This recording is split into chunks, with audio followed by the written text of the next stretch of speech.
willing to listen to Paul a little bit more and the things he has to say, and now they've become encouraged by this. They eat, and that would have, of course, strengthened them and probably made them feel better as well. Some commentators think in verse 35 that Paul actually held a communion service there.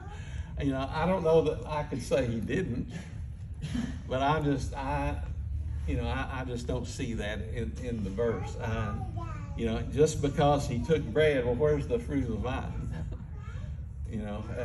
That would be one of my questions to that interpretation.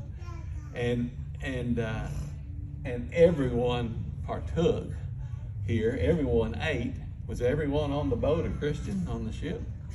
I doubt if there were very many Christians. However, Paul had been with him for a long time. Oh, yeah, no doubt. He could have converted the whole. Exactly. I don't imagine fruit of the vine would have been that hard to find, because I'm sure there was wine. I just said it wasn't mentioned here. So I thought they'd probably already thrown that overboard. Yeah, or consumed it.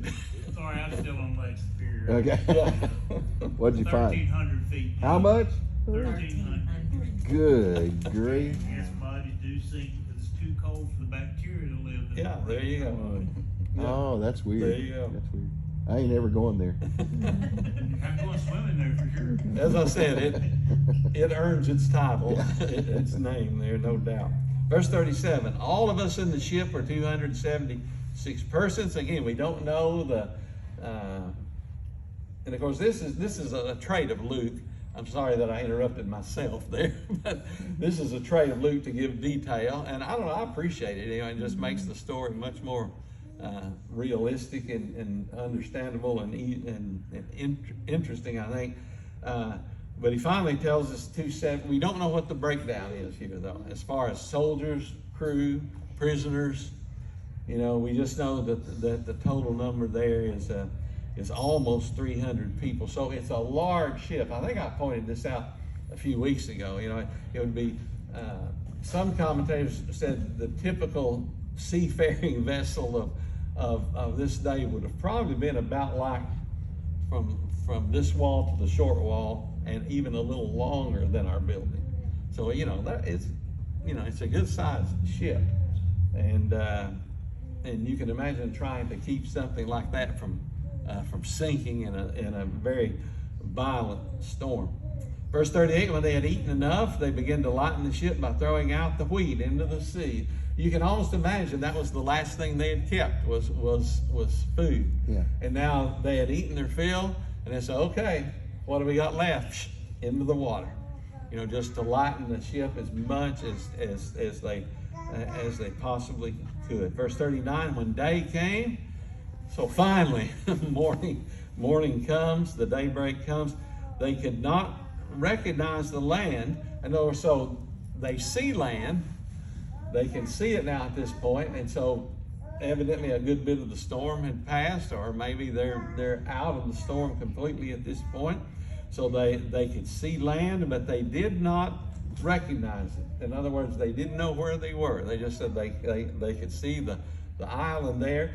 And you would think that the experienced sailors, might have had a pretty good idea of where they were, but again, they got nothing left to go by, and the storm has raged, and even guiding by the stars would have been impossible during most of this because again of the storm, and so they didn't really recognize even where they were. Plus, one commentator said that it was not typical for boats to come ashore on the south side of Malta. They would generally prefer to sail around on the north side where the harbor was better and where the winds were more favorable and sheltered. And you can imagine that just by looking at having a little shelter from the island of Sicily and that kind of thing. So they see land, but they don't know where they are. They don't recognize. But they did observe a bay with a beach, and they resolved to drive the ship onto it if they could. What's their thinking here? What's the significance of a bay with a beach? Land. Yeah, it's better than driving the boat into rocks, isn't it? Or having the boat being blown into rocks. So they see a beach with sand, but say, okay, that's our best chance of making a, I guess if we want to use an aeronautical term, a soft landing or a safe landing of the ship here. They want to drive it into the sand, which is much better, of course, than it striking the rocks. Verse 40, casting off the anchors, they left them in the sea, the anchors talking about, while at the same time they were loosening the ropes of the rudders. So the rudders were even fastened down to keep them from being destroyed. They just cut the anchors loose. They said, okay, boys, we're going to, here we go.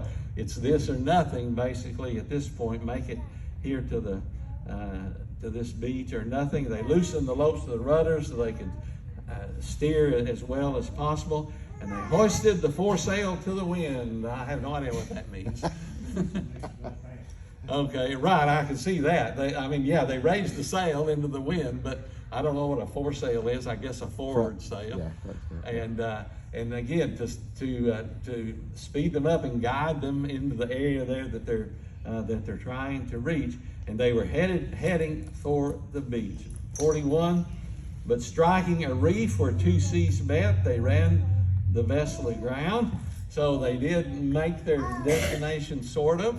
But again, it's not, it probably didn't go exactly like they wanted it to go. We're going to see. They ran the vessel aground. The prow, all right, here's another term. What's prow? What's the prow of a boat? Yeah, it's also the front. I believe it's the part that's above the water. That stays above the water for the most part. So it's, the forward part of the boat is run aground there. It said, but the prow stuck fast and remained immovable. And you think, okay, well, that's what they were trying to do, right? But look what happens next. But the stern began to be broken up by the force of the waves. All right. So the front of the boat is stuck. The back of the boat, and again, look how long we're talking about. It's still basically sticking out further into the ocean where it's going to be affected more by the waves. In fact, the waves are so strong, what's happening? I think it's probably a combination of the waves and the reef. Yeah. If you've ever been out on the ocean and you step onto a reef, man, that's rough. It doesn't give. Yeah. So then tossing that thing around, it's breaking apart. Right. Yeah. And again, what we have here, the front of the boat is immovable. Right. Yeah. The back of the boat is being bombarded now at this point, by all the force of the waves. And what happens? So what's happening to it?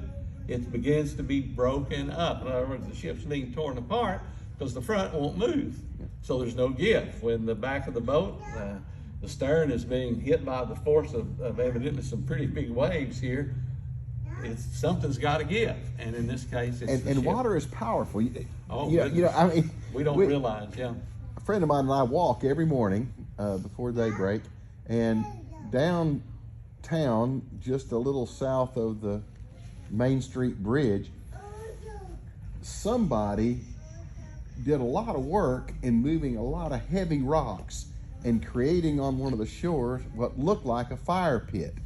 And it looked like we would comment every time we walked by, it looked like they'd done more and more work on it. Here's this fire pit. It was every bit this big around with big rocks. It couldn't have been one person's work because the rocks were too big for somebody to hold. But anyway, daily we were checking the progress of the construction of this fire pit. Then the rain came last weekend, and that fire pit doesn't exist anymore.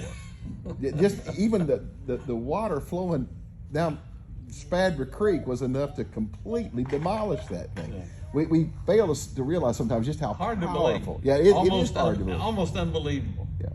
And even, I'm not going to say more so, but even in a different way, just a small amount of water for an extended period of time can be about as destructive. And I think most geologists say that almost every true canyon that we see was created by just a river flowing through it or a creek or something. But over time, hundreds and hundreds and hundreds and hundreds of years, wears away. And water's just an amazing thing. And of course, I'm sure these sailors had a healthy respect for the power of water. Were you going to say something, Joe? No, I was just thinking about the creek runs through my backyard and how my kids actually see the power because they see it come through and wash a section of the bank away. over the years since we've been there, the creek has gone from being, you know, that deep to down in almost a canyon. Yeah, it's Right. really, it's really amazing, and we see that being acted out here again on the back of the ship, and it's breaking up this huge boat, just the power of the water and the waves striking it. Okay? Now, so what we see what happens next, but I mean, so what? But let's fill in a gap there between 41 and 42. What do you think now when those in charge see what's happening? The front of the ship can't move, the back's being broken up. What's the next course of action? Don't read 42, that's not what I'm getting at. It's time to go. Yeah, we gotta get off. Abandoned ship. Yeah, exactly. Okay. Yeah, we gotta get away. Yeah. We gotta get off. We're not gonna survive on the ship any longer. You know, we gotta do what we need to do to get off. Well, the ship isn't seaworthy anymore either. Exactly. So, So, verse 42 then, the soldiers' plan, you know, the soldiers' plan was to kill the prisoners. Well, that's not very nice. He says, hey, you know, well, hey, let's just kill all the prisoners. Well, why in the world would they be that harsh or severe about the situation? well, it explains it. You know? Themselves. Yeah, exactly, right. So that none of them would swim away and escape. What's the problem, Joe? They're responsible for their lives. Yeah. It's either them or us. Yeah. It's eye for an eye. Yeah. Under Roman law, a soldier was responsible completely for a prisoner, and you know, in his custody. If a prisoner escaped, the soldier would be given the punishment that the prisoner was sentenced to receive. And you know, this, you know, and so you get the idea here that almost every one of the prisoners here, and again, I have no idea how many, would have probably had some serious issue of what, if they're going to kill the prisoners rather than make sure that they, to make sure that they would not escape.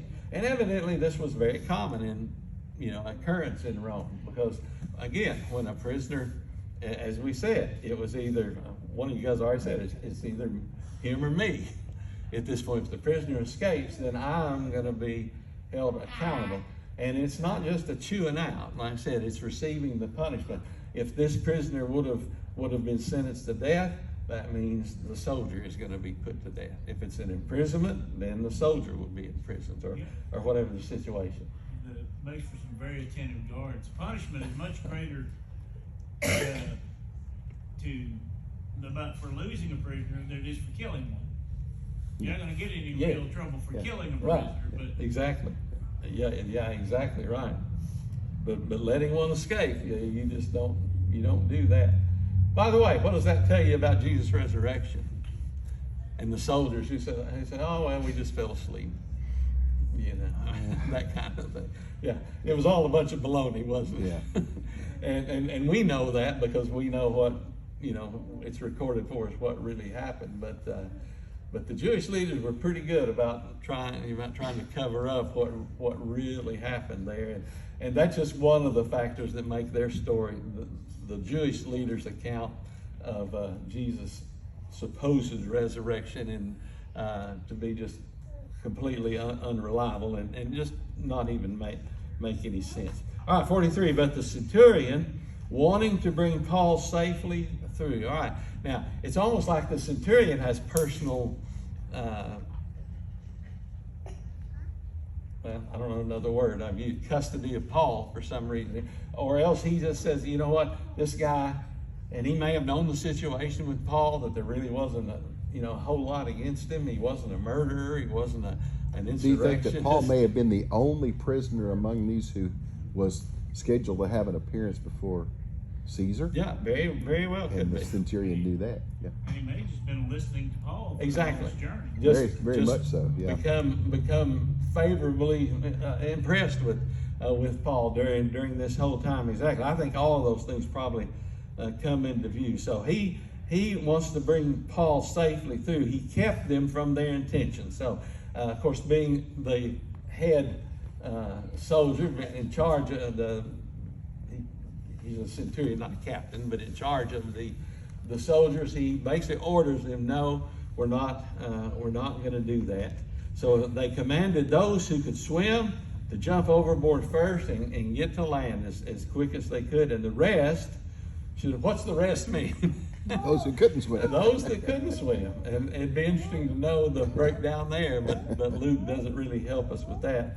But the rest should follow, some on planks and others on various things from the ship, and so it happened that they all were brought safely to land. I'm thinking Luke's probably not one of the rest. He's probably one of the ones that can swim. Based on the detail, I do believe Luke was actually on the ship. Absolutely. Yeah. I think he says we Yeah. several times in this account. I think you're exactly right. So those that could swim go first. I wonder why. What about that? And those that couldn't swim, they said, you can then after those that, but basically they were allowed, the ones that could swim were allowed to leave first. The ones that couldn't swim basically said what? Find something to grab onto and try to make it in.